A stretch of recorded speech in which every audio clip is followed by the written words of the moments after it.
오늘의 영상은 부모라면 자식에게, 자식이라면 부모님께 전하고 함께 나누면 좋을 내용입니다. 사랑하지만 서로를 소홀하게 대했다면 꼭 한 번은 들어보셨으면 좋겠습니다. 아내를 잃고 혼자 살아가는 노인이 있었다. 젊었을 때에는 힘써 일하였지만 이제는 자기 몸조차 가누기가 힘든 노인이 되었다. 장성한 두 아들은 처자식을 먹여 살리느라 아버지를 돌보지 않았다. 어느 날 노인은 목수를 찾아가 나무개짝 하나를 주문하였다. 그리고 그것을 집에 가져와 그 안에 유리 조각을 가득 채우고 튼실한 자물쇠를 채웠다. 어느 날 아들이 아버지 집에 와 아버지의 침상 밑에서 못 보던 괴짝 하나를 발견했다. 아들들이 그것이 뭐냐고 물으면 노인은 신경 쓰지 말라고 말할 뿐이었다. 궁금해진 아들들은 아버지가 없는 틈을 타서 그것을 열어보려 하였지만 자물쇠로 잠겨져 있어서 안에 무엇이 들어있는지 알 수가 없었다. 그들을 더욱 궁금하게 만든 것은 괴짝을 흔들면 그 안에서 금속들이 부딪히는 소리가 나는 것이었다. 그래, 이건 아버지가 평생 모아 숨겨놓은 금덩이 아니야. 아들들은 그때부터 누구 먼저 할 것 없이 서로 아버지를 모시겠다며 이상한 효심이 넘쳤다. 그리고 얼마 뒤에 노인은 돌아가셨고 아들들은 장례를 치른 후 침이 마르도록 기다렸던 그 궁금한 괴짝을 열어보았다. 그런데 이게 웬일인가 깨진 유리 조각만이 가득 들어있는 것이었다. 두 아들은 화를 내었다. 서로 쳐다보며 소리 없이 말했다. 당했군. 그리고 괴짝을 멍하니 바라보는 동생을 향해 왜 괴짝이 탐나냐, 그럼 내가 가져라. 막내 아들은 형의 말을 들었는지 못 들었는지 한참 동안 그 자리에 서 있었다. 충격을 받은 것이었다. 적막한 시간이 지났다. 아들의 눈에 맺힌 이슬이 주르륵 흘러내렸다. 막내 아들이 그 괴짝을 집으로 옮겨왔다. 나뭇가지가 조용하려 해도 바람이 쉬지 않고 자식이 효도하려 해도 어버이는 기다려주지 않는다. 옛글을 생각하며 아버지가 남긴 유품 하나만이라도 간직하는 것이 그나마 마지막 효도라고 생각한 것이다. 아내는 구질구질한 물건을 왜 집에 들이느냐며 짜증을 냈다.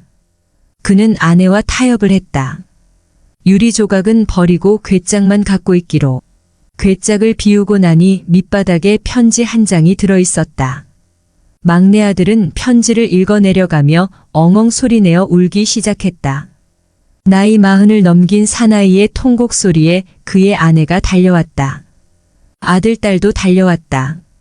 그 글은 이러하였다. 첫째 아들을 가졌을 때 나는 기뻐서 울었다. 둘째 아들이 태어나던 날 나는 좋아서 웃었다. 그때부터 30여 년 동안 수천 번 아니 수만 번 그들은 나를 울게 하였고 또 웃게 하였다. 이제 나는 늙었다. 그리고 자식은 달라졌다. 나를 기뻐서 울게 하지도 않고 좋아서 웃게 하지도 않는다. 내게 남은 것은 그들에 대한 기억뿐이다. 처음엔 진주 같았던 기억이 중간엔 내 등뼈를 희귀한 기억으로 지금은 사금팔이 깨진 유리처럼 조각난 기억만 남아있구나.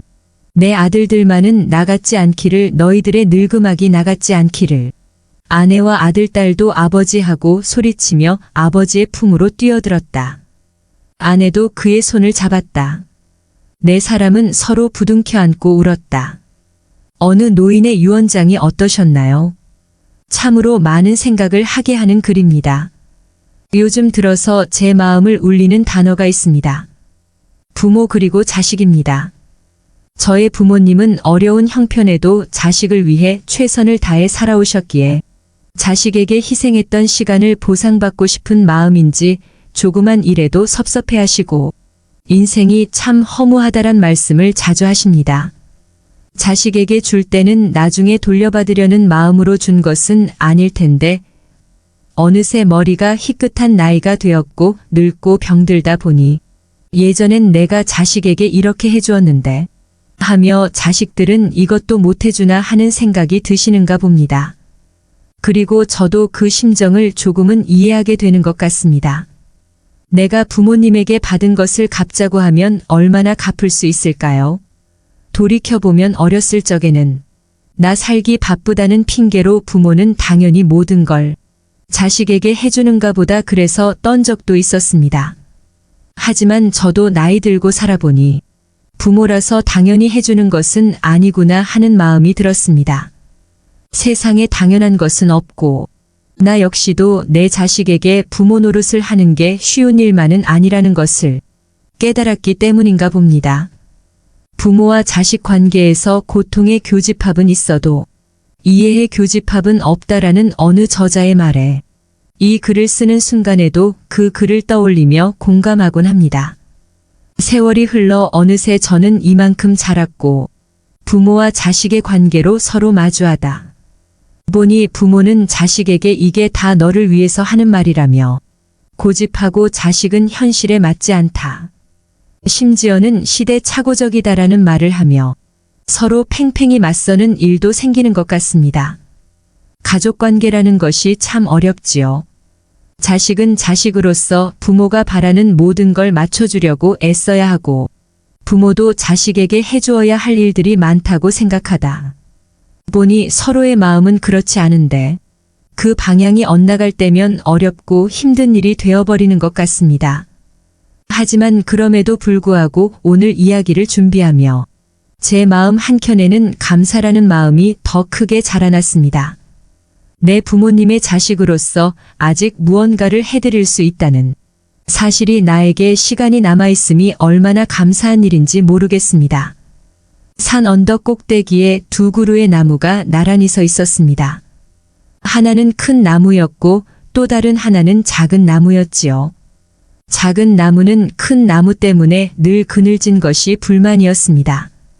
저 나무만 없으면 내가 햇볕을 다 받을 수 있을 텐데 하루는 나무꾼이 와서 큰 나무를 베어버렸습니다.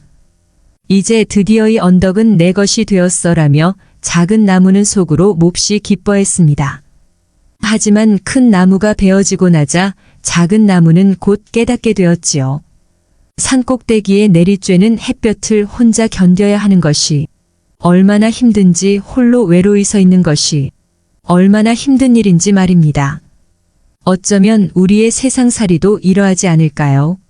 사람은 태어나 부모의 보살핌을 받고 자라지만 보살핌을 받을 때는 그것이 얼마나 소중하고 귀한 것인지를 알지 못합니다.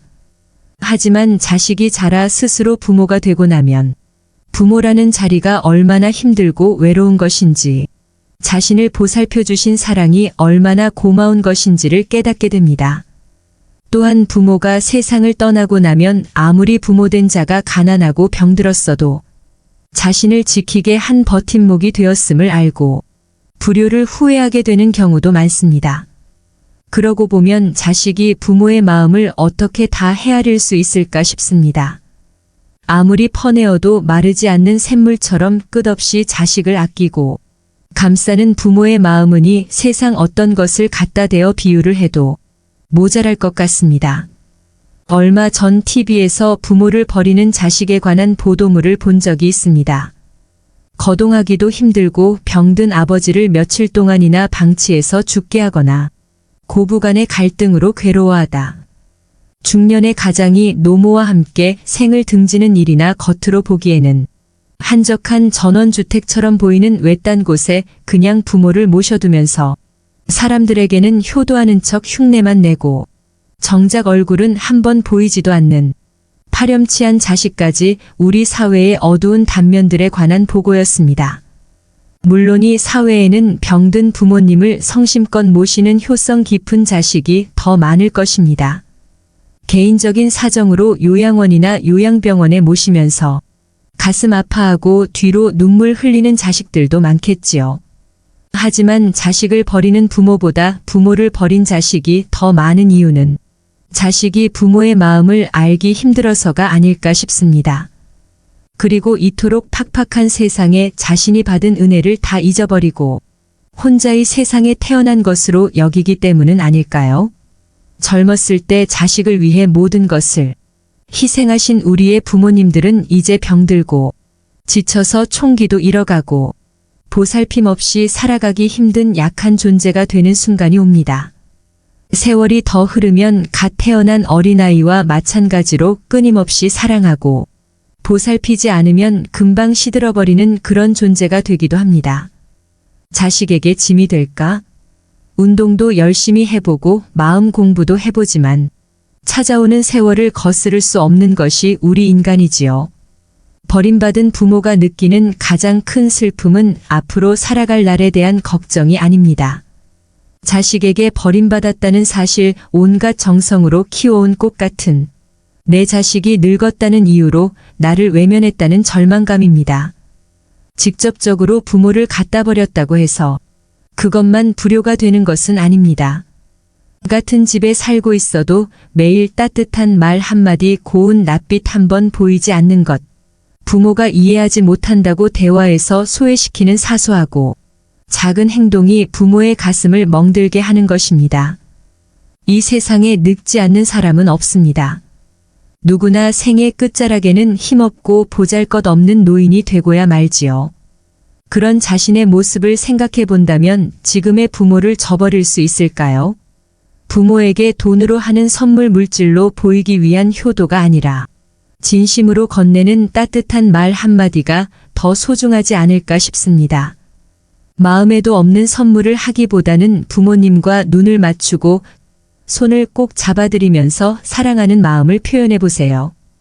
표현할 수 있는 지금이 다시는 오지 못할 가장 소중한 시간입니다.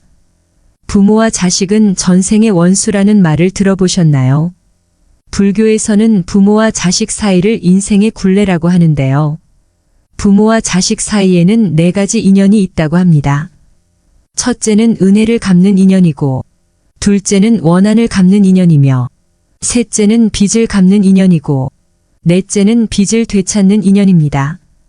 첫째로 은혜를 갚는 인연이란 부모와 자식에게 전생에 큰 은혜가 있어 그 은혜를 갚기 위해 금생에 자식으로 태어나 생전에 부모가 기뻐하도록 극진히 봉양하고 사후에는 귀신이 흠양하도록 장례와 제사를 정성껏 모시는 것이라고 합니다. 나아가 국가 사회에 이바지하고 백성에게 혜택을 끼쳐 청사의 이름을 남김으로써 천하 후세 사람들로 하여금 그 사람을 흠모하면서 그 부모까지 존경하도록 훌륭한 도덕을 닦기도 합니다. 역사 속에 수많은 충신과 효자가 그렇다고 하지요. 둘째로 원한을 갚는 인연이란 부모가 자식에게 전생의 원한을 사서 그걸 갚기 위해 자식으로 태어나는 것입니다. 작게는 부모 마음을 거스르고 크게는 화가 부모에게 미치게 하며 살아생전에는 맛있고 따뜻한 봉양을 올리지 않고 죽은 뒤에는 황천에서도 모욕을 당하게 합니다. 또 더 심한 경우에는 권세나 요직에 앉은 신분으로 부정부패와 불교의 죄악을 저질러 가문과 친족을 파멸시키고 조상의 무덤까지 파헤치게 하며 천하 후세 사람들로 하여금 그 사람을 욕하면서 그 부모에게 침뱉게 만들지요. 간신역적이 그 대표적인 예라고 합니다. 셋째로 빚을 갚는 인연이란 자식이 전생의 부모에게 진 재산상의 빚을 갚으려고 태어난 경우입니다. 진 빚이 많으면 평생토록 뼈 빠지게 일해받들어 모시지만 빚이 적으면 잘 봉양하다가 덜어 중간에 그만두기도 합니다. 예컨대 힘들여 공부하여 부귀공명을 조금 얻는가 싶더니 그만 요절한다든지 사업이 잘 되어 재산을 모으다가 죽는 것을 말합니다. 넷째로 빚을 되찾는 인연이란 부모가 자식에게 전생의 재산상의 빚을 진 까닭에 그 빚을 받으려고 태어난 경우입니다. 빚이 적으면 생활비나 학비를 들여 가르치고 혼수 장만하여 결혼시켜 이제 자립하고 사회활동을 할 만하니 그만 수명이 다해버리는 것입니다. 또 빚이 많으면 집안 재산을 탕진하고 폐가 망신까지 시키는 경우입니다. 이 4가지 인연에서 말하는 공통점을 풀이해보면 깨달음을 얻기 위한 현생의 수업이라고 할 수 있겠습니다. 인연은 태어나자마자 이미 연결되어 있어 남이 나를 해코지하든 내가 남을 해코지하든 그 인연의 실타래 안에서 행복과 기쁨, 고통과 아픔이 일어나는 것입니다. 그런데 우리는 이런 것을 깨달을 틈도 없이 세상을 바쁘게 살아갑니다. 어느 종교든 우리에게 말하는 것이 있습니다. 원수를 사랑하라, 자비를 베풀어라, 모든 것에 감사해라. 이 세 가지를 스스로 현생에서 깨달으면 그 영혼이 영원토록 빛날 것이라고 합니다. 법정 스님은 말씀하셨습니다. 세월은 가는 것도 오는 것도 아니며 시간 속에 사는 우리가 가고 오고 변하는 것일 뿐이다. 세월이 덧없는 것이 아니고 우리가 예측할 수 없는 삶을 살고 있기 때문에 덧없는 것이다. 잠시 스치는 바람이 흔들림으로 반항하듯 살아가는 동안 인연이란 이름으로 나에게 다가선 끄는 순풍의 돛을 달고 가다 역풍에 표류하기도 합니다. 순간의 만남이 긴 세월 함께 하기도 하고 긴 만남이 순간에 단절되기도 하지만 사는 동안 가슴에 묻고 향기가 되어 솟기도 하며 그리움이 되어 남기도 한이 되어 맺히기도 합니다.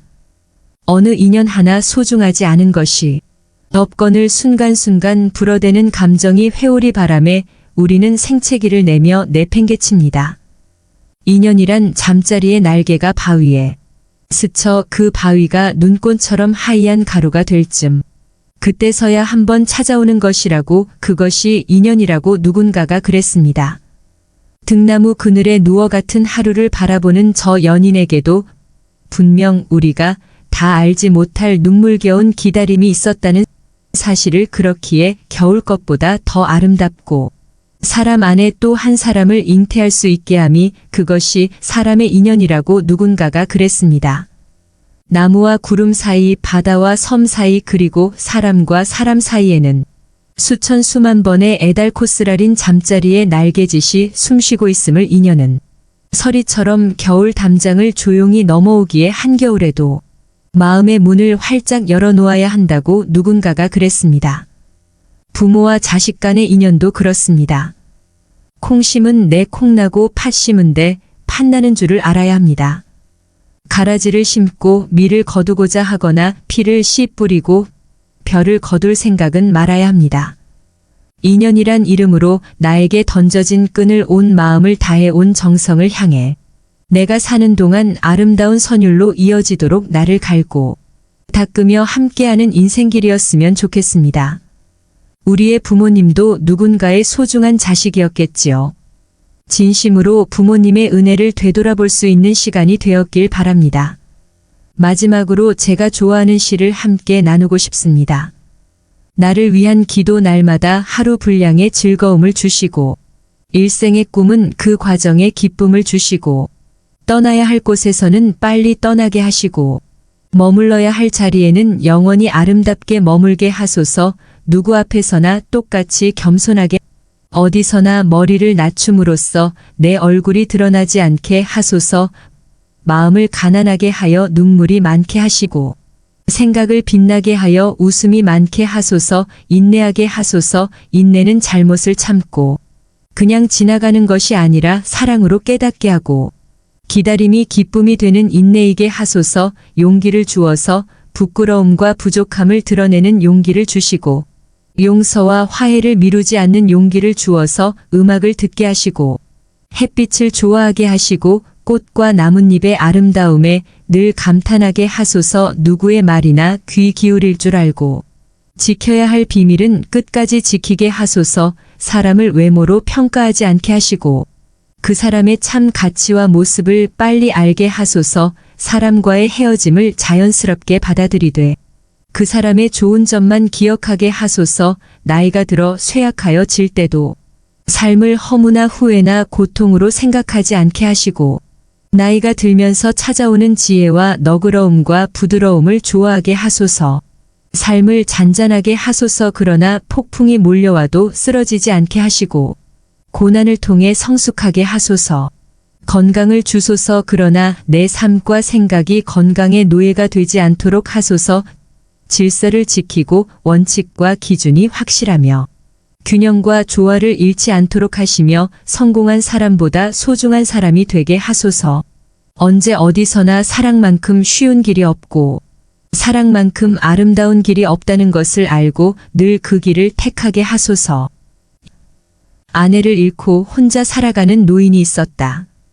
젊었을 때에는 힘써 일하였지만 이제는 자기 몸조차 가누기가 힘든 노인이 되었다. 장성한 두 아들은 처자식을 먹여 살리느라 아버지를 돌보지 않았다. 어느 날 노인은 목수를 찾아가 나무개짝 하나를 주문하였다. 그리고 그것을 집에 가져와 그 안에 유리조각을 가득 채우고 튼실한 자물쇠를 채웠다. 어느 날 아들이 아버지 집에 와 아버지의 침상 밑에서 못 보던 괴짝 하나를 발견했다. 아들들이 그것이 뭐냐고 물으면 노인은 신경 쓰지 말라고 말할 뿐이었다. 궁금해진 아들들은 아버지가 없는 틈을 타서 그것을 열어보려 하였지만 자물쇠로 잠겨져 있어서 안에 무엇이 들어있는지 알 수가 없었다. 그들을 더욱 궁금하게 만든 것은 괴짝을 흔들면 그 안에서 금속들이 부딪히는 소리가 나는 것이었다. 그래, 이건 아버지가 평생 모아 숨겨놓은 금덩이 아니야. 아들들은 그때부터 누구 먼저 할 것 없이 서로 아버지를 모시겠다며 이상한 효심이 넘쳤다. 그리고 얼마 뒤에 노인은 돌아가셨고 아들들은 장례를 치른 후 침이 마르도록 기다렸던 그 궁금한 괴짝을 열어보았다. 그런데 이게 웬일인가 깨진 유리 조각만이 가득 들어있는 것이었다. 두 아들은 화를 내었다. 서로 쳐다보며 소리 없이 말했다. 당했군. 그리고 괴짝을 멍하니 바라보는 동생을 향해 왜 괴짝이 탐나냐, 그럼 내가 가져라. 막내 아들은 형의 말을 들었는지 못 들었는지 한참 동안 그 자리에 서 있었다. 충격을 받은 것이었다. 적막한 시간이 지났다. 아들의 눈에 맺힌 이슬이 주르륵 흘러내렸다. 막내 아들이 그 괴짝을 집으로 옮겨왔다. 나뭇가지가 조용하려 해도 바람이 쉬지 않고 자식이 효도하려 해도 어버이는 기다려주지 않는다. 옛글을 생각하며 아버지가 남긴 유품 하나만이라도 간직하는 것이 그나마 마지막 효도라고 생각한 것이다. 아내는 구질구질한 물건을 왜 집에 들이느냐며 짜증을 냈다. 그는 아내와 타협을 했다. 유리 조각은 버리고 괴짝만 갖고 있기로. 괴짝을 비우고 나니 밑바닥에 편지 한 장이 들어있었다. 막내 아들은 편지를 읽어내려가며 엉엉 소리내어 울기 시작했다. 나이 40을 넘긴 사나이의 통곡 소리에 그의 아내가 달려왔다. 아들, 딸도 달려왔다. 그 글은 이러하였다. 첫째 아들을 가졌을 때 나는 기뻐서 울었다. 둘째 아들이 태어나던 날 나는 좋아서 웃었다. 그때부터 30여 년 동안 수천 번 아니 수만 번 그들은 나를 울게 하였고 또 웃게 하였다. 이제 나는 늙었다. 그리고 자식은 달라졌다. 나를 기뻐서 울게 하지도 않고 좋아서 웃게 하지도 않는다. 내게 남은 것은 그들에 대한 기억뿐이다.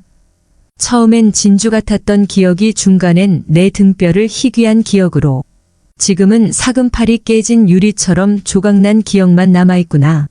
내 아들들만은 나같지 않기를, 너희들의 늙음악이 나같지 않기를. 아내와 아들, 딸도 아버지하고 소리치며 아버지의 품으로 뛰어들었다. 아내도 그의 손을 잡았다. 네 사람은 서로 부둥켜 안고 울었다. 어느 노인의 유언장이 어떠셨나요? 참으로 많은 생각을 하게 하는 글입니다. 요즘 들어서 제 마음을 울리는 단어가 있습니다. 부모 그리고 자식입니다. 저의 부모님은 어려운 형편에도 자식을 위해 최선을 다해 살아오셨기에 자식에게 희생했던 시간을 보상받고 싶은 마음인지 조그만 일에도 섭섭해하시고 인생이 참 허무하다란 말씀을 자주 하십니다. 자식에게 줄 때는 나중에 돌려받으려는 마음으로 준 것은 아닐 텐데 어느새 머리가 희끗한 나이가 되었고 늙고 병들다 보니 예전엔 내가 자식에게 이렇게 해주었는데 하며 자식들은 이것도 못해주나 하는 생각이 드시는가 봅니다. 그리고 저도 그 심정을 조금은 이해하게 되는 것 같습니다. 내가 부모님에게 받은 것을 갚자고 하면 얼마나 갚을 수 있을까요? 돌이켜보면 어렸을 적에는 나 살기 바쁘다는 핑계로 부모는 당연히 모든 걸 자식에게 해주는가 보다 그래서 떤 적도 있었습니다. 하지만 저도 나이 들고 살아보니 부모라서 당연히 해주는 것은 아니구나 하는 마음이 들었습니다. 세상에 당연한 것은 없고 나 역시도 내 자식에게 부모 노릇을 하는 게 쉬운 일만은 아니라는 것을 깨달았기 때문인가 봅니다. 부모와 자식 관계에서 고통의 교집합은 있어도 이해의 교집합은 없다라는 어느 저자의 말에 이 글을 쓰는 순간에도 그 글을 떠올리며 공감하곤 합니다. 세월이 흘러 어느새 저는 이만큼 자랐고 부모와 자식의 관계로 서로 마주하다 보니 부모는 자식에게 이게 다 너를 위해서 하는 말이라며 고집하고 자식은 현실에 맞지 않다. 심지어는 시대착오적이다라는 말을 하며 서로 팽팽히 맞서는 일도 생기는 것 같습니다. 가족관계라는 것이 참 어렵지요. 자식은 자식으로서 부모가 바라는 모든 걸 맞춰주려고 애써야 하고 부모도 자식에게 해주어야 할 일들이 많다고 생각하다 보니 서로의 마음은 그렇지 않은데 그 방향이 엇나갈 때면 어렵고 힘든 일이 되어버리는 것 같습니다. 하지만 그럼에도 불구하고 오늘 이야기를 준비하며 제 마음 한켠에는 감사라는 마음이 더 크게 자라났습니다. 내 부모님의 자식으로서 아직 무언가를 해드릴 수 있다는 사실이 나에게 시간이 남아있음이 얼마나 감사한 일인지 모르겠습니다. 산 언덕 꼭대기에 두 그루의 나무가 나란히 서 있었습니다. 하나는 큰 나무였고 또 다른 하나는 작은 나무였지요. 작은 나무는 큰 나무 때문에 늘 그늘진 것이 불만이었습니다. 저 나무만 없으면 내가 햇볕을 다 받을 수 있을 텐데 하루는 나무꾼이 와서 큰 나무를 베어버렸습니다. 이제 드디어 이 언덕은 내 것이 되었어라며 작은 나무는 속으로 몹시 기뻐했습니다. 하지만 큰 나무가 베어지고 나자 작은 나무는 곧 깨닫게 되었지요.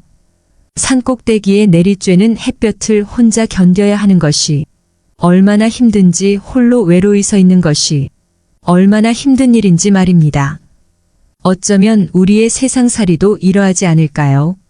사람은 태어나 부모의 보살핌을 받고 자라지만 보살핌을 받을 때는 그것이 얼마나 소중하고 귀한 것인지를 알지 못합니다.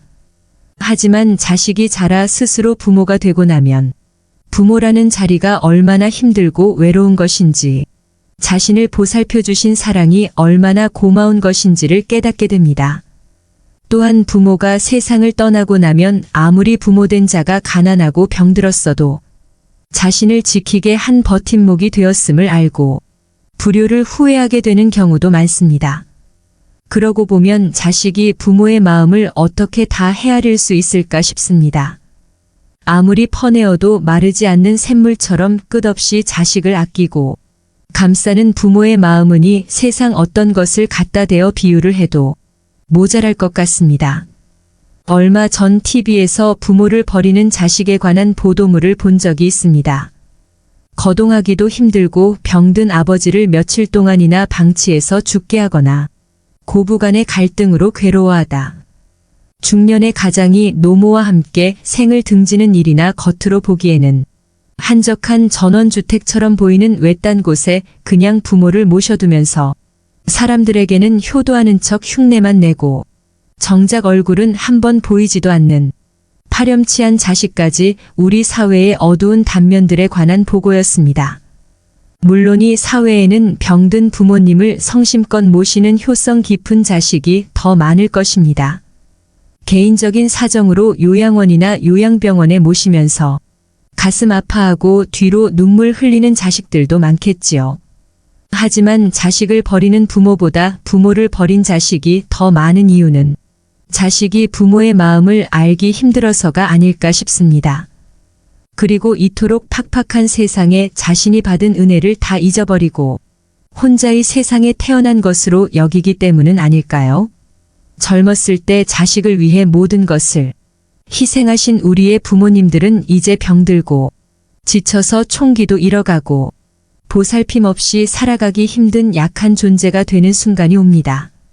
세월이 더 흐르면 갓 태어난 어린아이와 마찬가지로 끊임없이 사랑하고 보살피지 않으면 금방 시들어버리는 그런 존재가 되기도 합니다. 자식에게 짐이 될까? 운동도 열심히 해보고 마음 공부도 해보지만 찾아오는 세월을 거스를 수 없는 것이 우리 인간이지요. 버림받은 부모가 느끼는 가장 큰 슬픔은 앞으로 살아갈 날에 대한 걱정이 아닙니다. 자식에게 버림받았다는 사실, 온갖 정성으로 키워온 꽃 같은 내 자식이 늙었다는 이유로 나를 외면했다는 절망감입니다. 직접적으로 부모를 갖다 버렸다고 해서 그것만 불효가 되는 것은 아닙니다. 같은 집에 살고 있어도 매일 따뜻한 말 한마디, 고운 낯빛 한번 보이지 않는 것, 부모가 이해하지 못한다고 대화에서 소외시키는 사소하고 작은 행동이 부모의 가슴을 멍들게 하는 것입니다. 이 세상에 늙지 않는 사람은 없습니다. 누구나 생의 끝자락에는 힘없고 보잘것없는 노인이 되고야 말지요. 그런 자신의 모습을 생각해 본다면 지금의 부모를 저버릴 수 있을까요? 부모에게 돈으로 하는 선물, 물질로 보이기 위한 효도가 아니라 진심으로 건네는 따뜻한 말 한마디가 더 소중하지 않을까 싶습니다. 마음에도 없는 선물을 하기보다는 부모님과 눈을 맞추고 손을 꼭 잡아드리면서 사랑하는 마음을 표현해 보세요. 표현할 수 있는 지금이 다시는 오지 못할 가장 소중한 시간입니다. 부모와 자식은 전생의 원수라는 말을 들어보셨나요? 불교에서는 부모와 자식 사이를 인생의 굴레라고 하는데요. 부모와 자식 사이에는 4가지 인연이 있다고 합니다. 첫째는 은혜를 갚는 인연이고, 둘째는 원한을 갚는 인연이며, 셋째는 빚을 갚는 인연이고, 넷째는 빚을 되찾는 인연입니다. 첫째로 은혜를 갚는 인연이란 부모와 자식에게 전생에 큰 은혜가 있어 그 은혜를 갚기 위해 금생에 자식으로 태어나 생전에 부모가 기뻐하도록 극진히 봉양하고 사후에는 귀신이 흠양하도록 장례와 제사를 정성껏 모시는 것이라고 합니다. 나아가 국가 사회에 이바지하고 백성에게 혜택을 끼쳐 청사의 이름을 남김으로써 천하 후세 사람들로 하여금 그 사람을 흠모하면서 그 부모까지 존경하도록 훌륭한 도덕을 닦기도 합니다. 역사 속에 수많은 충신과 효자가 그렇다고 하지요. 둘째로 원한을 갚는 인연이란 부모가 자식에게 전생의 원한을 사서 그걸 갚기 위해 자식으로 태어나는 것입니다. 작게는 부모 마음을 거스르고 크게는 화가 부모에게 미치게 하며 살아생전에는 맛있고 따뜻한 봉양을 올리지 않고 죽은 뒤에는 황천에서도 모욕을 당하게 합니다. 또 더 심한 경우에는 권세나 요직에 앉은 신분으로 부정부패와 불교의 죄악을 저질러 가문과 친족을 파멸시키고 조상의 무덤까지 파헤치게 하며 천하 후세 사람들로 하여금 그 사람을 욕하면서 그 부모에게 침뱉게 만들지요. 간신역적이 그 대표적인 예라고 합니다. 셋째로 빚을 갚는 인연이란 자식이 전생의 부모에게 진 재산상의 빚을 갚으려고 태어난 경우입니다. 진 빚이 많으면 평생토록 뼈 빠지게 일해받들어 모시지만 빚이 적으면 잘 봉양하다가 덜어 중간에 그만두기도 합니다. 예컨대 힘들여 공부하여 부귀공명을 조금 얻는가 싶더니 그만 요절한다든지 사업이 잘 되어 재산을 모으다가 죽는 것을 말합니다. 넷째로 빚을 되찾는 인연이란 부모가 자식에게 전생의 재산상의 빚을 진 까닭에 그 빚을 받으려고 태어난 경우입니다. 빚이 적으면 생활비나 학비를 들여 가르치고 혼수 장만하여 결혼시켜 이제 자립하고 사회활동을 할 만하니 그만 수명이 다해버리는 것입니다. 또 빚이 많으면 집안 재산을 탕진하고 폐가 망신까지 시키는 경우입니다. 이 4가지 인연에서 말하는 공통점을 풀이해보면 깨달음을 얻기 위한 현생의 수업이라고 할 수 있겠습니다. 인연은 태어나자마자 이미 연결되어 있어 남이 나를 해코지하든 내가 남을 해코지하든 그 인연의 실타래 안에서 행복과 기쁨, 고통과 아픔이 일어나는 것입니다. 그런데 우리는 이런 것을 깨달을 틈도 없이 세상을 바쁘게 살아갑니다. 어느 종교든 우리에게 말하는 것이 있습니다. 원수를 사랑하라, 자비를 베풀어라, 모든 것에 감사해라. 이 3가지를 스스로 현생에서 깨달으면 그 영혼이 영원토록 빛날 것이라고 합니다. 법정 스님은 말씀하셨습니다. 세월은 가는 것도 오는 것도 아니며 시간 속에 사는 우리가 가고 오고 변하는 것일 뿐이다. 세월이 덧없는 것이 아니고 우리가 예측할 수 없는 삶을 살고 있기 때문에 덧없는 것이다. 잠시 스치는 바람이 흔들림으로 반항하듯 살아가는 동안 인연이란 이름으로 나에게 다가선 끈은 순풍의 돛을 달고 가다 역풍에 표류하기도 합니다. 순간의 만남이 긴 세월 함께 하기도 하고 긴 만남이 순간에 단절되기도 하지만 사는 동안 가슴에 묻고 향기가 되어 솟기도 하며 그리움이 되어 남기도 한이 되어 맺히기도 합니다.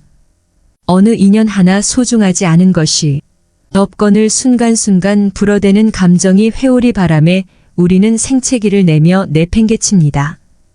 인연이란 잠자리의 날개가 바위에 스쳐 그 바위가 눈꽃처럼 하얀 가루가 될 쯤 그때서야 한번 찾아오는 것이라고 그것이 인연이라고 누군가가 그랬습니다.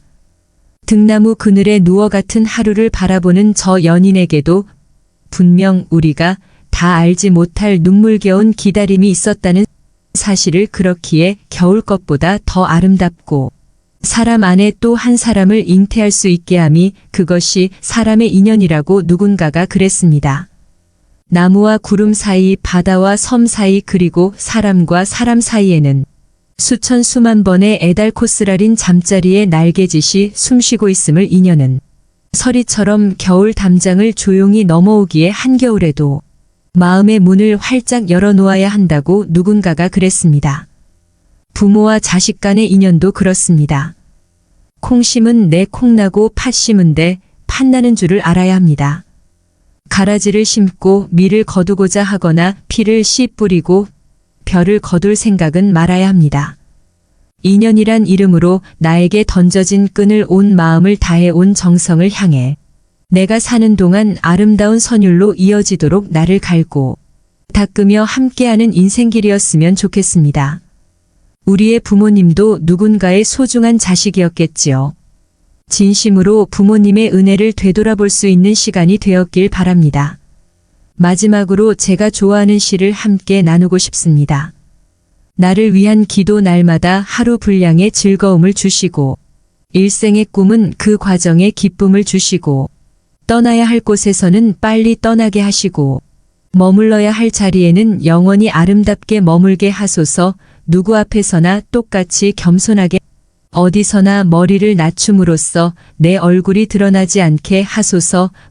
마음을 가난하게 하여 눈물이 많게 하시고 생각을 빛나게 하여 웃음이 많게 하소서. 인내하게 하소서. 인내는 잘못을 참고 그냥 지나가는 것이 아니라 사랑으로 깨닫게 하고 기다림이 기쁨이 되는 인내이게 하소서. 용기를 주어서 부끄러움과 부족함을 드러내는 용기를 주시고 용서와 화해를 미루지 않는 용기를 주어서 음악을 듣게 하시고 햇빛을 좋아하게 하시고 꽃과 나뭇잎의 아름다움에 늘 감탄하게 하소서. 누구의 말이나 귀 기울일 줄 알고 지켜야 할 비밀은 끝까지 지키게 하소서. 사람을 외모로 평가하지 않게 하시고 그 사람의 참 가치와 모습을 빨리 알게 하소서. 사람과의 헤어짐을 자연스럽게 받아들이되 그 사람의 좋은 점만 기억하게 하소서. 나이가 들어 쇠약하여 질 때도 삶을 허무나 후회나 고통으로 생각하지 않게 하시고 나이가 들면서 찾아오는 지혜와 너그러움과 부드러움을 좋아하게 하소서. 삶을 잔잔하게 하소서. 그러나 폭풍이 몰려와도 쓰러지지 않게 하시고 고난을 통해 성숙하게 하소서.